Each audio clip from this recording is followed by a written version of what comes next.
우리 하나님 말씀 레위기 27장 16절에서 34절까지 말씀입니다. 레위기 27장 16절에서 34절까지 말씀입니다. 말씀을 교독해서 읽도록 하겠습니다. 제가 먼저 읽겠습니다.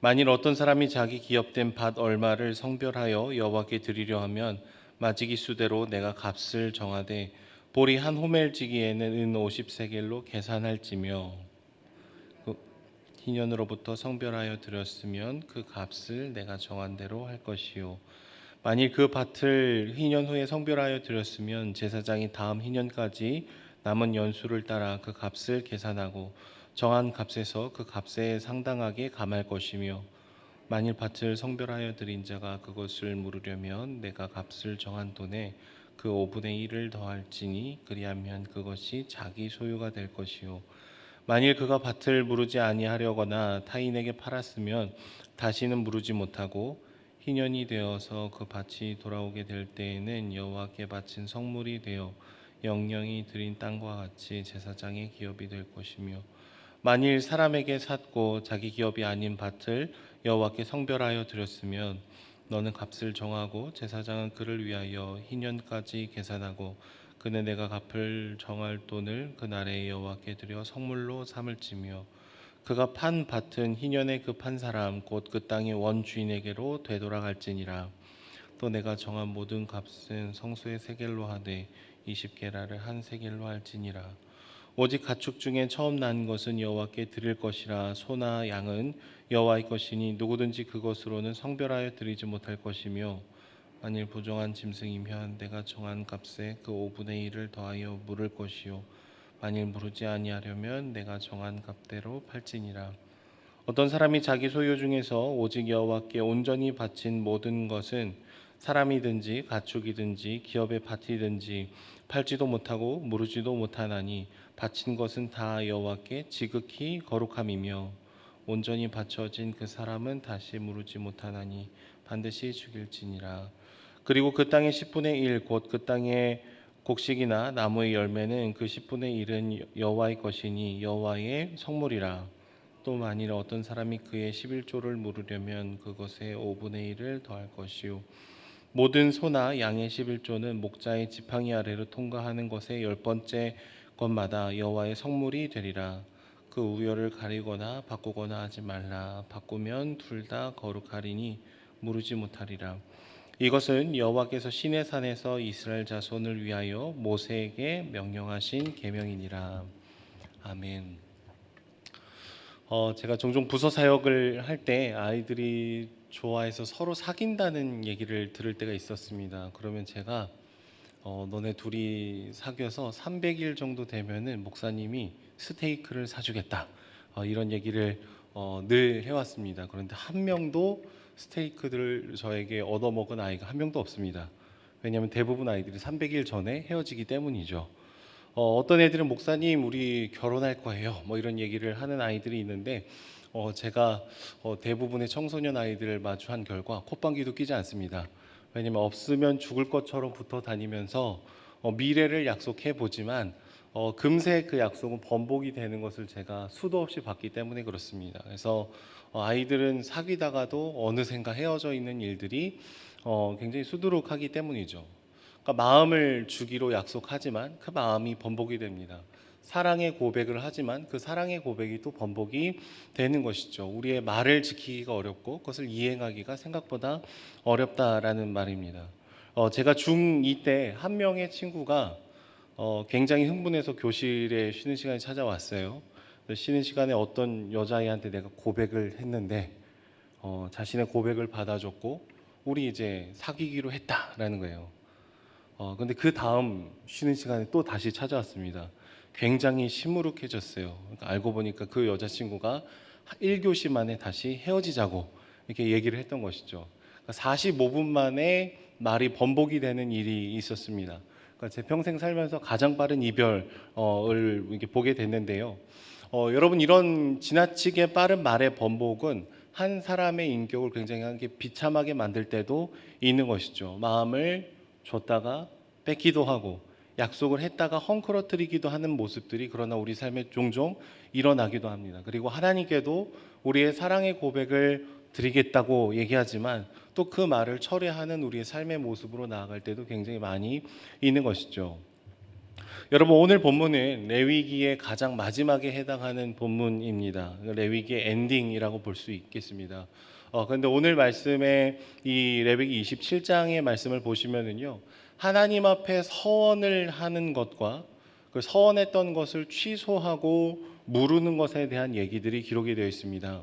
오늘 본문 조금 앞에 27장 전체를 보시면은 뭐 사람을 드리기로 한 거, 가축, 집, 그리고 밭을 주님께로 드리기로 서원을 했다가 이 서원을 무르게 되는 이런 규정들에 대해서 오늘 본문에서 다루고 있는 것이죠. 사람을 드리려고 했다가 사람을 드리기로 서원을 했다라는 것은요, 뭐 인신 제사를 의미하는 것이 아니라 내가 성소에서 일정한 시간을 열심히 섬기겠습니다라고 헌신하는 것입니다. 그랬다가 내가 그것을 취소하는 일들로 저희가 볼 수가 있겠죠. 그리고 사람, 가축, 집, 밭을 이 주님께로 드리겠다고 얘기를 하다가 이렇게 취소를 했을 때에 그것을 번복할 때 그 값의 5분의 1 정도를 계산해서 하나님 앞에 갚아야 된다라는 얘기를 하고 있습니다. 여러분, 이런 규정을 두고 있는 이유는요, 하나님 앞에 맹세한 것을 우리가 너무나 가볍게 여겨서는 안 된다라는 것을 얘기하는 것이죠. 서원이라는 것은 하나님이 애초에 이것을 해야 된다라고 의무로 먼저 다가오신 것이 아니라 그냥 우리가 감동에 의해서 자발적으로 하나님, 내가 이렇게 살겠습니다, 내가 헌신하겠습니다, 이렇게 얘기를 한 건데, 그런데 살다 보니까 그것이 아닐 때가 있다라는 거예요.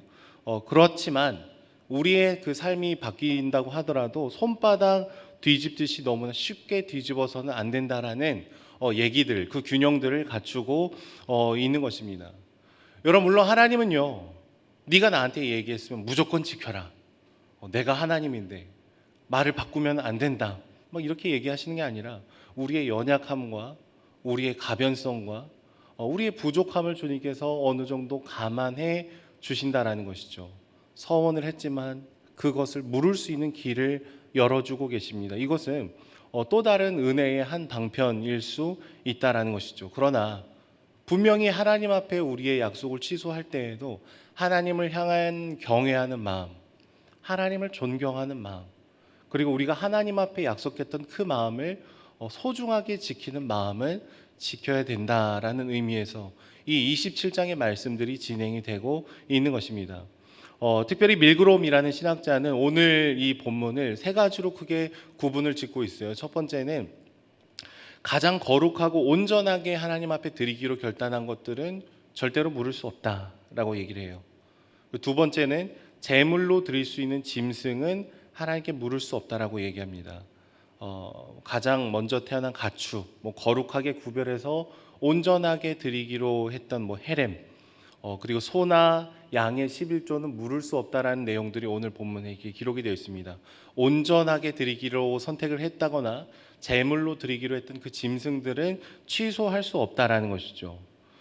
그리고 이런 세세한 항목을 다음에 부정한 짐승, 그리고 땅, 집, 가장 거룩한 상태가 아닌 곡식은 자원해서 하나님 앞에 드리겠다고 얘기했지만 이것을 취소할 수 있는 길을 열어주고 있습니다. 아까 말씀드린 것처럼 그 값에 5분의 1을 더해서 이렇게 물을 수 있는 길을 열어주신 것이죠. 여러분, 이런 세세한 항목들을 하나씩 하나씩 기록하는 데에는요, 하나님을 경외하고 하나님을 존경하는 그 마음을 분명히 지키면서 이 은혜를 누려야 된다는 것을 얘기를 하고 있습니다. 서원의 취소의 길을 열어주시는 것을 기회 삼아서 그냥 말했다가 말고 얘기했다 말고 하나님을 가벼이 여겨서는 안 된다라는 것이죠. 특별히 물을 수 없는 여러 가지 것들 중에 하나는 하나님 앞에 내가 온전하게 다 드리겠습니다라고 얘기했던 것은 절대로 물으면 안 된다라고 얘기를 하고 있죠. 이것은 역시 하나님을 우리 마음의 중심에서 계속해서 바라보는 그 마음을 담고 있습니다. 그리고 오늘 본문의 내용을 보시면은 밭의 가치를 결정을 할 때 희년이 몇 년이 남았는지를 계산해서 그 밭의 가치를 결정을 해야 된다라는 얘기를 하고 있어요. 가장 근본적인 이유는요, 모든 땅을 주신 분이 하나님이다라는 고백이 전제가 되어 있습니다. 때로는 힘들어서 땅을 팔 수도 있습니다. 내가 뭐 돈이 많아서 땅을 더 살 수도 있습니다. 근데 희년이 다가오면은 부자든 가난한 자든 모두가 기억해야 되는 것이 있는데, 우리에게 호흡을 주신 분이 누구인지, 우리에게 이 발을 딛고 살 수 있는 땅을 허락해 주신 분이 누구인지, 이것을 기억해야 된다는 것이죠. 내 것 같지만 사실 하나님으로부터 부여받은 선물이라는 것을 기억을 해야 우리는 이 희년을 통해 하나님을 기억을 할 수 있다라는 것이죠. 실제로 그들에게는요, 땅을 매매한다고 할지라도 소유권 자체가 이동되는 것이 아니라 사용권만 이전되는 결과였습니다. 그래서 희년이 다시 찾아오면 본래의 주인에게로 돌려줘야 되는 의무가 있었던 것이죠. 이 율법의 얘기들을 보시면은 그 율법에 전제되어 있는 것이 무엇입니까? 하나님이 우리 인생의 주인이시다. 이것을 기억해야 된다는 것을 분명히 얘기를 하고 있는 것입니다. 그리고 레위기의 맨 마지막 말씀을 보시면은 이 모든 말씀들이 이스라엘 자손을 위해서 모세에게 주님께서 시내산에서 명령해 주신 것이다라고 얘기를 하죠. 여러분, 거룩하신 하나님을 기억하고 그분을 생각하는 것, 그리고 마땅히 그분 앞에 올려드려야 되는 삶의 자세를 갖춘다라는 것에 가장 큰 유익을 누리는 것은 하나님이 아니라 우리 자신입니다. 하나님을 하나님 자리에 모셔드릴 때에 가장 그 아름다운 질서 안에서 풍성한 열매를 맛보게 되는 것은 바로 우리 자신인 것이죠. 사사기의 말씀처럼 각기 소견에 오른 대로 내가 왕이 되는 순간부터 우리의 가정은 깨어지게 되고 우리가 살아가는 사회는 헝클어지게 되고 죄로 인해서 부패하게 되기 때문인 것이죠. 특별히 이 레위기의 말씀, 하나님 앞에 서원하고 약속하는 것들은요, 나중에 마태복음 5장에 가서 보시면은 하나님의 이름으로 함부로 맹세하지 말라는 얘기들로 이어지게 됩니다. 그 당시의 사람들은 자신을 정당화하거나 말버릇처럼 하나님의 이름을 두고 맹세했습니다.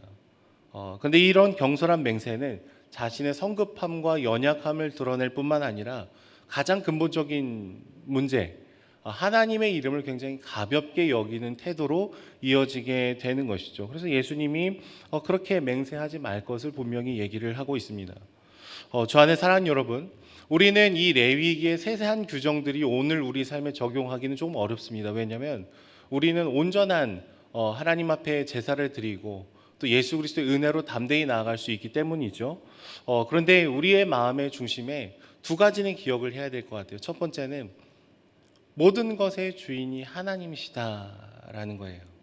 땅도 그렇고 우리의 모든 소유도 그렇고 다 내 것처럼 나의 열심을 통해서 온 것처럼 여겨지지만 하나님의 도우심 없이는 우리의 그 호흡조차도 유지할 수 없는 것이 우리의 인생 아닙니까? 하나님이 모든 것이 다 주님 것입니다라는 것을 기억을 해야 되고요. 두 번째로는 하나님을 경외하는 마음인 것이죠. 주님은 분명히 우리의 연약함을 오늘 말씀에 허용하고 계세요. 너 약속했지. 근데 취소하고 싶은 마음이 드는구나. 그럴 수 있다라는 거예요. 근데 5분의 1을 내게 바치고 그 길을 열어주고 계신 것이죠. 그런데 우리의 마음을 잘 지켜야 되는 것은 하나님을 경외하는 마음. 하나님 내게 은혜를 내려주셔서 감사합니다.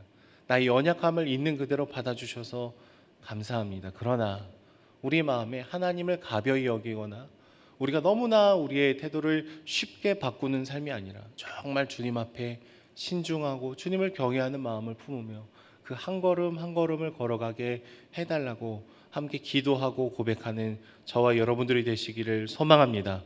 우리가 누리고 있는 모든 것이 다 주께로 왔음을 고백하며 우리의 삶을 또 온전히 주님 앞에 올려드리는 저와 여러분들이 되시기를 축복합니다. 기도하겠습니다. 사랑해 주님, 우리는 주님 앞에 늘 사랑의 고백을 드리지만 우리의 마음이 너무나 변할 때가 많은 존재임을 주께 고백합니다. 자원해서 주님 앞에 드리기로 결정했지만 흐트러지는 우리의 마음조차도 안아주시는 주님, 그러나 늘 주님의 주권을 인정하고 주님을 경외하는 마음으로 저희가 살아갈 수 있도록 날마다 함께하여 주시옵소서. 오늘 하루를 살아가면서도 주님께서 우리를 통치하시고 공급하시고 인도하시는 것을 알고 믿고 따르며 우리의 온전한 삶을 마음을 주께 드리는 삶을 살아갈 수 있도록 축복하여 주시옵소서. 감사드리며 예수님의 이름으로 기도드립니다. 아멘.